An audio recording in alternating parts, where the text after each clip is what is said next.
Let's make a brown sugar cinnamon croissant sourdough loaf. This loaf is perfectly flaky, rich, and sweet with that wonderful cinnamon swirl filling. First, you're going to want to start out with some active sourdough starter. I feed mine about 14 to 16 hours beforehand, and you'll know it's ready if it has those bubbles. Into a bowl, we're going to put our sourdough starter and warm filtered water. I heat mine up in the microwave for about 55 seconds, and it's the perfect temperature. You're going to whisk it until it gets nice and bubbly. Then you're going to add your honey, and this is to taste, so depending on how sweet you want the base bread to be, add more or less honey.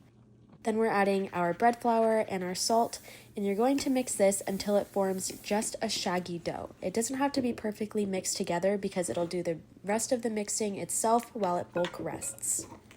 I like to scrape down the edges of my bowl, and then we're going to leave this to rest for 1 hour.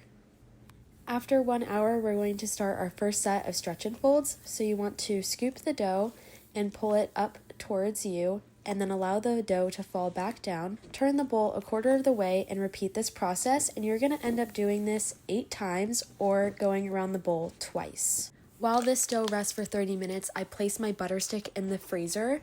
Then I begin my next set of stretch and folds, grating in half the stick of frozen butter, performing 4 stretch and folds, grating in the rest of the butter, and doing the other 4 stretch and folds. After another 30 minutes of rest, you're going to do your last set of stretch and folds by grabbing the dough on each side and allowing it to fall on the sides of your hands. Then allow the dough to bulk rest until it's doubled in size, about 3 to 4 hours. On a generously floured work surface, push your dough into a rectangle and sprinkle with brown sugar and cinnamon. Then fold in one side of the dough, and I didn't do it here, but you should be adding more brown sugar and cinnamon to that flat side of the dough. Then fold over the other side, press it down slightly, and add more brown sugar and cinnamon.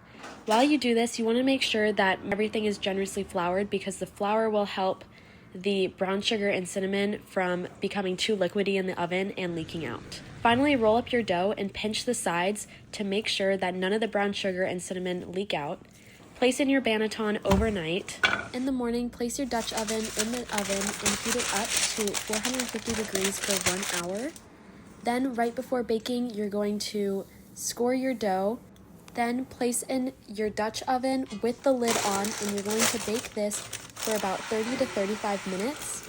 I like to also sprinkle some water on top of my bread to make some steam in the oven. After 30 to 35 minutes, when your bread has risen, you want to take off the lid, place it back in the oven, and bake at 450 for about 15 minutes. Once your bread is